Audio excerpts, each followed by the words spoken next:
देखो Peterson ओलिपनेशन reaction या फिर सिलाविटिक रिएक्शन क्या होती है इसके बारे में बात करेंगे। देखो ये जो रिएक्शन है देखा जाए तो सीएसआर नेट और गेट दोनों के लिए इंपॉर्टेंट है। जैसे अगर यहाँ पर देखा जाए तो ये जो क्वेश्चन है, ये क्वेश्चन आप यहाँ पर देख सकते हैं, ये ऑलरेडी गेट में आ चुका है। ये क्वेश्चन ऑलरेडी गेट में आ चुका है ना, गेट का ही क्वेश्चन है ये, और साथ के साथ यहाँ से नेट में भी आपके क्वेश्चन आ चुका है। कुल मिलाकर सीधी सीधी बात है, नेट और गेट दोनों के लिए एक इंपॉर्टेंट रिएक्शन है, तो इसके बारे में यहाँ पर हम बात करेंगे। अब देखो ध्यान देना, समझने की कोशिश करना। देखो पीटरसन ओलिपनेशन की अगर बात करें तो पीटरसन ओलिपनेशन बीटा हाइड्रोक्सीसिलेन की रिएक्शन है।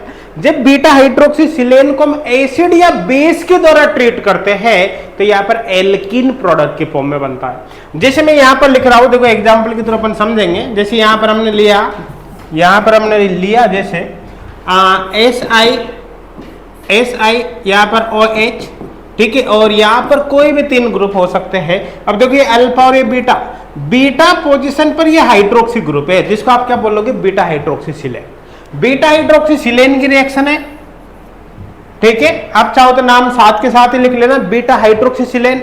बीटा हाइड्रोक्सीसिलेन को जब हम एसिड या बेस से ट्रीट करते हैं, यहाँ पर एसिड या फिर बेस कैटेलिस्ट हो सकता है, जब इसके द्वारा ट्रीट करते हैं तो यहाँ पर एल्कीन प्रोडक्ट की फॉर्म में बनता है।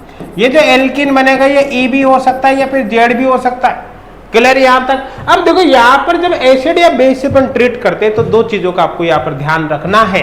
देखो ध्यान से समझना, एसिड जैसे यहाँ पर हमने ले लिया, कोई भी H+ हो सकता है, HCl हो सकता है, TSOH हो सकता है, कोई लुईस एसिड हो सकता है, जैसे यहाँ पर BF3 एटसेट्रा यहाँ पर हो सकता है। जब हम एसिड के द्वारा यहाँ पर इस रिएक्शन को कैटेलाइट करते हैं तो यहाँ पर ध्यान देना सिन एलिमिनेशन होता है ना। बाकी अपन क्वेश्चंस वगैरह सोल्व करके देखेंगे, है ना। तो यहाँ पर क्या होता है, सिन एलिमिनेशन होता है, मतलब सिन एलिमिनेशन के थ्रू यहाँ पर ये रिएक्शन होती है। लेकिन जब इसी रिएक्शन को हम बेस कैटेलिस्ट की प्रेजेंस में करते हैं, KH एटसेट्रा के प्रेजेंस में ये बेस हो गया, तो ऐसे केस में ये रिएक्शन होती है एंटी एलिमिनेशन मैकेनिज्म के थ्रू। तो यहाँ पर होता है एंटी एलिमिनेशन। क्लियर है। तो सिन एलिमिनेशन और एंटी एलिमिनेशन यहाँ पर समझने की कोशिश करेंगे। देखो ध्यान देना, आप अब सिन एलिमिनेशन और एंटी एलिमिनेशन से क्या मतलब, मैं थोड़ा सा यही पर आपको बता देता हूं। जैसे ये समझना कि अगर मान लो यहाँ पर हमने बेस लिया तो बेस क्या करेगा, इस H को यहाँ से निकाल देगा, और बेस H को जैसे ही निकालेगा तो यहाँ पर क्या होगा भाई, SI, है ना। और यहाँ पर आपको पता है ऐसे केस में O- होगा, तो O- होते ही देखो आपको पता है सिलिकॉन के पास वेकेंट d ऑर्बिटल होते ही नहीं होते, तो इसके पास वेकेंट d ऑर्बिटल होते हैं, है ना। इसके पास जो वेकेंट d ऑर्बिटल होगा ये अपना इलेक्ट्रॉन यहाँ पर ट्रांसफर कर देगा। यहाँ पर ट्रांसफर करते ही एक्चुअली यहाँ पर क्या होगा, SI, यहाँ पर ये O, इसके बीच बॉन्ड बनेगा यहाँ पर माइनस, ठीक है, ये होगा। आगे एक्चुअली आपको पता है सिलिकॉन ऑक्सीजन के बीच का बॉन्ड काफी स्ट्रॉन्ग होता है, इसलिए यहाँ से रिएक्शन होगी और यहाँ से ये होगी, और फाइनली यहाँ पर ये डबल बॉन्ड आ जाएगा। बाकी यहाँ पर जो भी ग्रुप जुड़े होंगे वो एज इट इज यहाँ पर आ जाएंगे, एल्कीन पर वो ग्रुप एज इट इज यहाँ पर जुड़ जाएंगे। तो इसी को अपन बोलते हैं सिन एलिमिनेशन। इसी को क्या बोलते हैं, सिन एलिमिनेशन। सिन एलिमिनेशन मतलब यहाँ पर देखो ये सिन एलिमिनेशन क्यों हुआ है, क्योंकि ऑक्सीजन और सिलिकॉन के इंटरेक्शन है, यहाँ पर 4 मेंबर्ड साइक्लिक इंटरमीडिएट का फॉर्मेशन हुआ है। ऐसे केस में सिलिकॉन और ऑक्सीजन को सेम साइड में ही रहना पड़ेगा, इसलिए इसको अपन ने बोला सिन एलिमिनेशन। ये होता है भाई बेस की प्रेजेंस में, किसकी प्रेजेंस में, बेस की प्रेजेंस में ऐसा होता है। तो ये हो गया बेस कैटेलाइट, ये हो गया बेस कैटेलाइट रिएक्शन। अब अगर मैं एसिड की बात करूं तो एसिड की प्रेजेंस में क्या होगा, देखो ध्यान देना, अगर मैं यहां पर इसको एसिड से ट्रीट कर दूं, जैसे मान के चलो मैंने यहां पर ये ले लिया, तो ये इसको OH2+ में कन्वर्ट कर देगा। OH2+ होते एक बेस्ट लिविंग ग्रुप हो जाएगा। इसी तरह से मान लो मैं BF3 से अगर इसको ट्रीट करूं तो BF3 के पास वेकेंट p ऑर्बिटल है, वेकेंट p ऑर्बिटल लेते लोन पेयर के इसमें ट्रांसफर करेगा, तो कुल मिलाकर इसकी बॉन्डिंग इससे हो जाएगी। तो ऐसे केस में एक्चुअली क्या होगा कि अगर मैं यहाँ पर एसिड लेता हूं तो ऐसे केस में ये होगा, देखो SI है ना, यहाँ पर ये हो गया। अब ऐसे केस में ये उल्टा आपको कर देना है, यहाँ पर ये ऑक्सीजन पर क्या है, हाइड्रोजन, और इससे मान लो ये आपने जोड़ दिया BF3 है। BF3 इससे बॉन्डिंग करते हैं, यहाँ पर क्या आएगा -+, और एक गुड लिविंग ग्रुप में कन्वर्ट हो जाएगा। ये किस में कन्वर्ट हो जाएगा, एक गुड लिविंग ग्रुप में कन्वर्ट हो जाएगा। अब देखो ध्यान से समझने की कोशिश करना, यहाँ पर आपको पता है कि अब ये गुड लिविंग ग्रुप हो गया, ठीक है। अब इसका एंटी बॉन्डिंग मॉलिक्यूलर ऑर्बिटल किधर होगा, इस सिग्मा की बिल्कुल अपोजिट, ये sigma anti bonding molecular orbital हो गया ये। अब sigma anti bonding molecular orbital हो गया, तो ये अपनी इलेक्ट्रॉन अब यहां पर ट्रांसफर करेगा, और जैसे इसके इलेक्ट्रॉन सिग्मा एंटी बॉन्डिंग में जाएंगे यहां से यहां पर निकल जाएगा, तो फाइनली यहां पर क्या बन जाएगा, यहां पर भी एल्किन बन जाएगी। लेकिन ध्यान देना इस केस में सिलिकॉन और ये ऑक्सीजन दोनों अपोजिट डायरेक्शन में है, इसलिए इसको अपन बोलेंगे एंटी एलिमिनेशन। इसलिए इसको क्या बोलोगे, एंटी एलिमिनेशन, यहां पर बोलोगे एंटी एलिमिनेशन।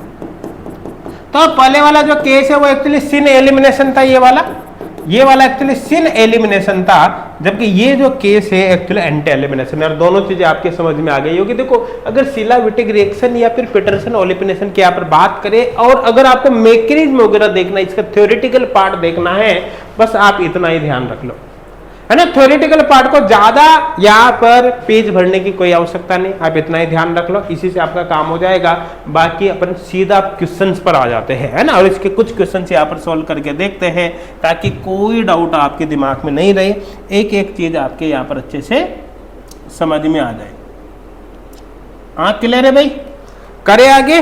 तो चलो अब कुछ क्वेश्चन यहाँ पर सॉल्व करके देखते हैं। आपको सीधा क्या याद रखना है, एसिड कैटेलाइड है तो यहाँ पर सिन एलिमिनेशन होगा, सॉरी एसिड कैटेलाइड है ना, एसिड कैटेलाइड में तो क्या कर दिया, यहाँ पर उल्टा कर दिया ना, एसिड कैटेलाइड में तो एंटी एलिमिनेशन होगा ना, anti elimination, anti elimination clear है। और बेस कैटेलाइड है तो फिर सिन एलिमिनेशन होगा, तो यहाँ पर क्या होगा भाई, सिन एलिमिनेशन, है ना। ये यहाँ पर अपन यही लिखा है, देखो ये बेस कैटेलाइड है, बेस कैटेलाइड में सिन एलिमिनेशन होगा, यहाँ पर भी देख सकते हो बेस में सिन, और एसिड कैटेलाइड होगी तो फिर एंटी एलिमिनेशन होगा, जैसे यहाँ पर।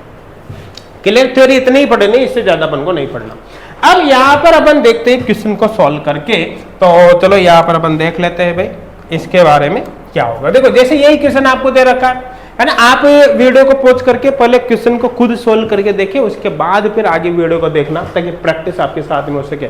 जैसे इसमें देखो आप क्या दे रखा है, in the reaction shown below identify the major product A and B. देखो ये यहाँ पर ए दे रखा है और यहाँ पर बी दे रखा है। अब देखो ध्यान देना, आपको ये पता चल गया कि ये सिलिकॉन है, ये अल्फा पोजीशन, बीटा, बीटा पर OH प्रेजेंट है, मतलब बीटा हाइड्रोक्सीसिलेन है, बीटा हाइड्रोक्सीसिलेन है, मतलब सबस्ट्रेट फॉर, है ना, सिलाविटिक रिएक्शन या फिर पीटरसन ओलिफिनेशन। अब देखो सबसे पहले बेसिक कंडीशन है, ये बेस दे रखा है, बेस क्या करेगा, इसको ले लेगा। अब बेस जब इसको लेगा तो O- आएगा। अब देखो O- आएगा तो ये O- इस सिलिकॉन के साथ बॉन्ड बनाने की पूरी कोशिश करेगा, मतलब कुल मिलाकर आप इस OH और इसको सेम साइड में ले आओ। देखा जाए तो अभी भी सेम साइड में ही है, देखो ये वेज पर है, ये भी वेज पर है।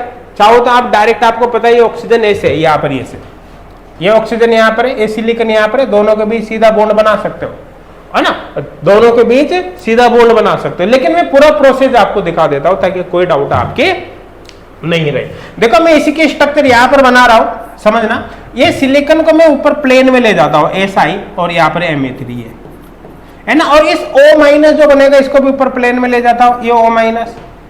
क्लियर है। अब देखो ध्यान से समझना, अगर इस O- को मैं इस CH3 की जगह ले जाऊंगा तो CH3 मतलब इसको U रोटेट किया अपन ने, U घुमाया U, तो जब O- को मैं इसकी जगह ले जाऊंगा तो 120 से मैंने रोटेट किया तो CH3 बोर्ड के पीछे होता हुआ इस हाइड्रोजन की जगह आ जाएगा, तो ये C3H7 हाइड्रोजन की जगह आ गया, है ना। और ऐसे केस में ये जो पीछे वाला हाइड्रोजन है घूमकर इस OH के स्थान पर आ जाएगा, तो यहाँ पर ये पीछे वाला हाइड्रोजन OH के स्थान पर आ गया। ये क्लियर है। अब देखो आपको इसको भी मैंने क्या किया, सिलिकॉन को भी अपन ने प्लेन में कर दिया। अभी देखो अभी यहाँ पर सिलिकॉन वेज पे था, ये आपकी तरफ है, और इसको घुमाकर हमने प्लेन में कर दिया, मतलब 60 डिग्री से रोटेट किया।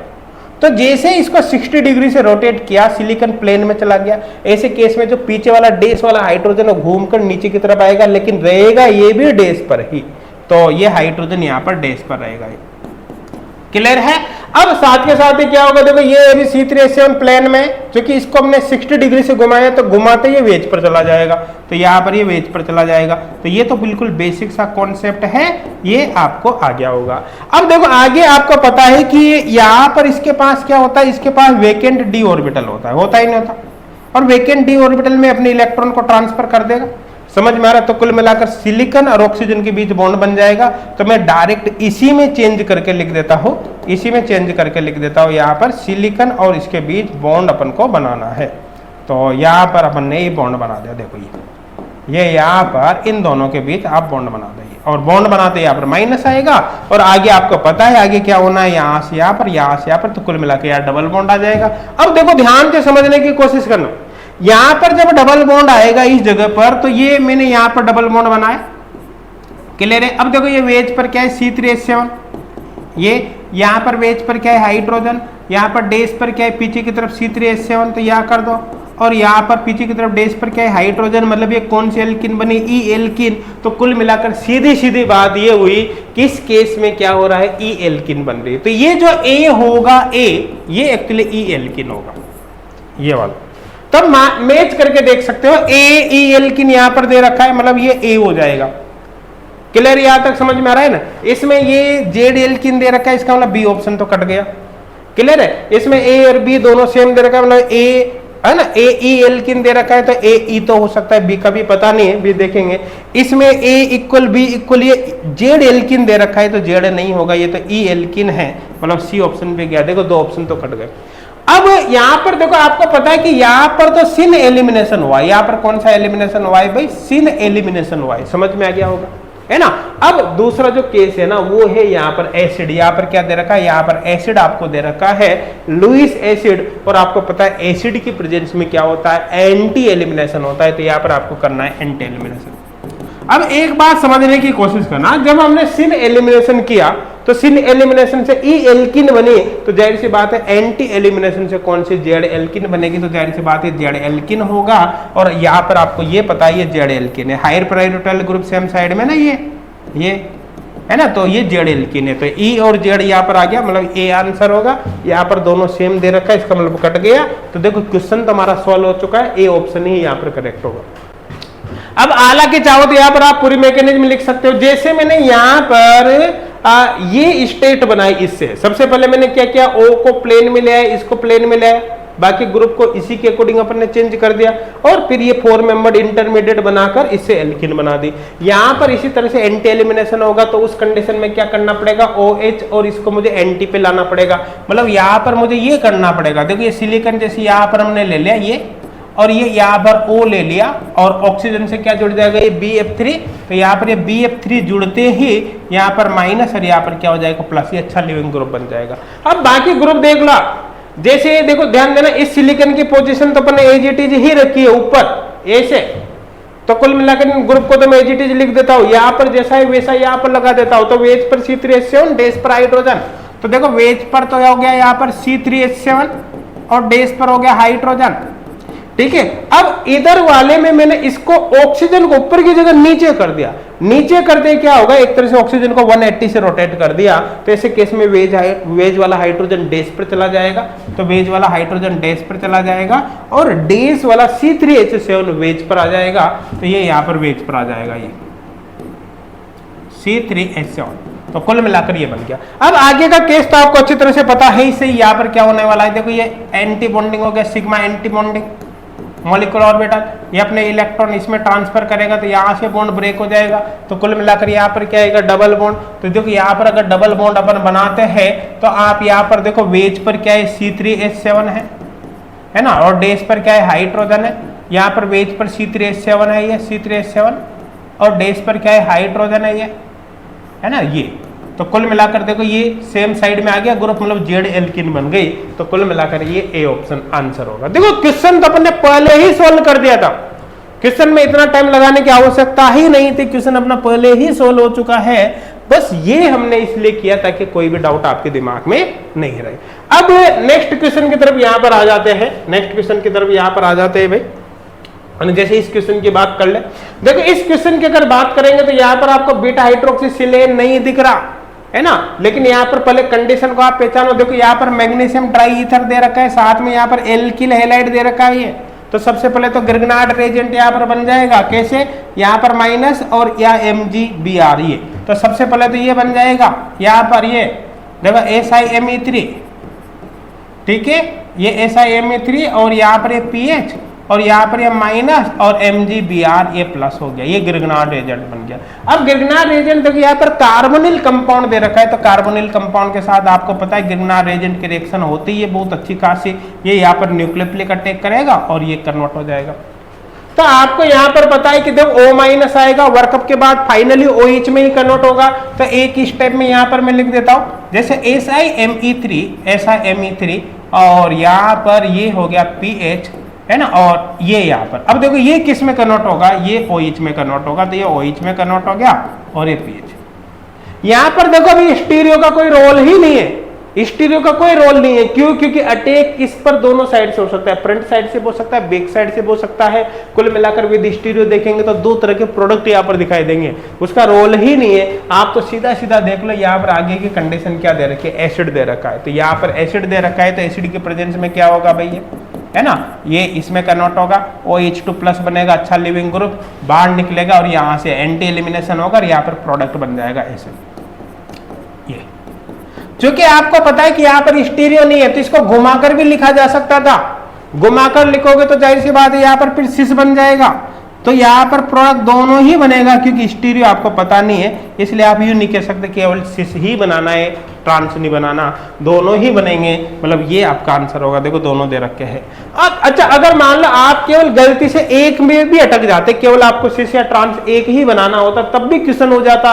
क्यों हो जाता? क्योंकि आपको पता है ऐसा तो केस कहीं पर इसमें आएगा ही नहीं, गया काम से, है ना। ऐसा केस भी कहीं नहीं आने वाला, गया काम से, ये कहीं नहीं आने वाला, है ना, ये कहीं नहीं आने वाला, गया काम से। तो ए ऑप्शन ही यहाँ पर करेक्ट होने वाला है। और देखो गेट के अंदर पूछा हुआ क्वेश्चन है, आई थिंक बहुत अच्छे से समझ में आ गया। देखो ये जो रिएक्शन है, मैं आपको फिर बता रहा हूँ, नेट और गेट दोनों एग्जाम के लिए बहुत ज्यादा इंपॉर्टेंट है। दोनों ही एग्जाम में इससे ऑलरेडी क्वेश्चन पूछे जा चुके हैं। क्लियर? यहां तक समझ में आ रहा है? अब आगे की यहां पर बात करें भाई, नेक्स्ट क्वेश्चन जैसे आपके सामने ये है, क्या दे रखा है। अब वीडियो को पॉज करके आप पहले क्वेश्चन को खुद सोल्व करके देखना, है ना। अब यहां पर अपन बात करें आगे तो क्या दे रखा है, देखो the major product formed in the following reaction sequence. अब यहां पर देखो ध्यान देना, यहां पर ये कार्बोनिल कंपाउंड है और कोई बीटा हाइड्रोक्सीसिलेन नहीं दे रखा है। मतलब ये डायरेक्ट अगर देखे तो ये पीटरसन ओलिफिनेशन का भी केस नहीं है। लेकिन यहां पर देखो गिरनार रीजन दे रखा है, माइनस और प्लस दे रखा है ना, CH2 माइनस Mg प्लस। तो कुल मिला के गिरनार एजेंट और कार्बोनिल है, तो सबसे पहले तो यहाँ पर ये अटैक होगा इस पर, ये। अब देखो ये जो पार्ट है ना, ये वाला पार्ट, केवल इस पार्ट को मैं अलग से लिख देता हूँ, इस पार्ट को मैं अलग से लिख रहा हूँ यहाँ पर। तो देखो ध्यान से समझने की कोशिश करना, क्योंकि बाकी जगह तो रिएक्शन हो नहीं रही। देखो आपको पता है ये OH में कन्वर्ट हो जाएगा ऐसे, है ना, O माइनस बनेगा OH में, और इस कार्बन से क्या जुड़ेगा, इस कार्बन से जुड़ेगा, है ना, CH2। तो यहाँ पर ये CH2 हो गया, CH2 समझ में आ रहा है ना। यहाँ पर CH2 हो गया और इससे क्या जुड़ा है, SiMe3। तो यहाँ पर हमने जोड़ दिया जैसे SiMe3, ये क्लियर है। तो देखो यहाँ पर कुल मिलाकर सबसे पहले स्टेप में ये बन जाएगा। यहाँ पर एक्चुअली O माइनस बनेगा, O माइनस, है ना, फाइनली वर्कअप के बाद OH में कन्वर्ट हो जाएगा। एक स्टेप में मैंने लिख दिया, है ना। अब देखो ध्यान देना, केवल इस पार्ट को मैंने लिखा है, बाकी सारी चीजें एज इट इज रहेगी क्योंकि उन पर कोई रिएक्शन ही नहीं हो रही, ठीक है ना। अब आगे यहाँ पर बेस दे रखा है, तो अगर मैं यहाँ पर बेस लेता हूँ KH, तो क्या करेगा, इस एसिडिक H को लेगा, इसको लेते O माइनस बनेगा, O माइनस यहाँ पर अटैक करके 4 मेंबर रिंग बना लेगा भाई यहाँ पर, ठीक है ना। तो यहाँ पर एक्चुअली ये 4 मेंबर रिंग बन जाएगी, ये O, यहाँ पर CH2, ये SiMe3 और यहाँ पर ये माइनस। अब आगे तो बिल्कुल सेम केस है। देखो ध्यान देना, यहां से यहां पर और यहां से यहां पर, क्योंकि SiO बॉन्ड काफी स्ट्रॉन्ग होता है ना, p-pi-d-pi बॉन्डिंग के कारण। तो कुल मिलाकर ये पूरा ग्रुप तो बाहर निकल जाएगा, ये पूरा तो बाहर निकल जाएगा। यहाँ पर फाइनली डबल बॉन्ड आ जाएगा, ये यहाँ पर डबल बॉन्ड आ जाएगा। तो देखो बाकी सब कुछ सेम ही रहने वाला है, कोई परिवर्तन नहीं होगा, लेकिन बीच में क्या जाएगा, डबल बॉन्ड, है ना, बीच में क्या जाएगा, डबल बॉन्ड आ जाएगा ये। तो अब आप ऐसा ऑप्शन देखो जिसमें बाकी कुछ भी चेंज नहीं हो रहा और बीच में डबल बॉन्ड आ रहा हो, वो ऑप्शन आप यहाँ पर देख लो। तो देखो ध्यान से समझने की कोशिश करना, इसमें तो इसको ही चेंज कर दिया, OH ये होगा ही नहीं, और ऐसे ये डैश पर यहाँ पर वेज पर दे रखा है, तो संभव ही नहीं, गया काम से। क्लियर है? इसकी बात करें तो यहाँ पर OH आएगा ही नहीं, है ना, ये भी गया काम से। इसकी बात करें तो देखो सब कुछ मैच कर रहा है इसमें। देखो ये डैश पर है इपोक्साइड, है ना, ये भी डैश पर है OCH3, ये डबल बॉन्ड मेंटेन है ही सही। आइसोप्रोपिल ग्रुप वेज पर है ही सही, यहाँ पर ये भी वेज पर दे रखा है, एज इट इज मेंटेन है। और यहाँ पर C डबल बॉन्ड होके जगह C डबल बॉन्ड C आ रहा है, प्लस C ऑप्शन करेक्ट होगा। इसके बारे में अगर बात करें तो यहाँ पर तो देखो इसको चेंज कर दे, ये कभी नहीं होगा, यहाँ पर भी कोई चेंज नहीं होगा। देखो ये डेज पर है जबकि इसमें वेज पर कर दे, ऐसा थोड़ी होगा। यहाँ पर OH भी नहीं आने वाला, मतलब डी ऑप्शन पे गया काम से, तो यहाँ पर कौन सा होगा, सी ऑप्शन होगा। तो आई थिंक बहुत अच्छे से क्लियर हो गया होगा कि सिलाविटिक रिएक्शन एक्चुअली क्या है और किस प्रकार से आपको यहाँ पर प्रोडक्ट बनाना है। देखो ज्यादा थ्योरी के चक्कर में पढ़ना ही नहीं, थ्योरी थोड़ी बहुत पढ़ो, लिमिटेड पढ़ो, और उस थ्योरी कि जो कॉन्सेप्ट है उनको अप्लाई करते हुए क्या करना है, आपको प्रैक्टिस करनी है। क्योंकि अगर मान लो अपने थ्योरी पढ़ पढ़कर केवल थ्योरेटिकल पार्ट पढ़कर बहुत सारे रजिस्टर बढ़ ले तो उनका रिवीजन भी ढंग से नहीं हो पाएगा। इसलिए थ्योरी को बिल्कुल मिनिमाइज करो और प्रैक्टिस पर ज्यादा फोकस करो तो बेस्ट रहेगा। काफी इंपॉर्टेंट ट्रैक्शन है नेट और गेट दोनों एग्जाम के लिए। मेरे हिसाब से कोई डाउट नहीं होगा, सब कुछ यहाँ पर अब आपकी क्लियर हो गया होगा।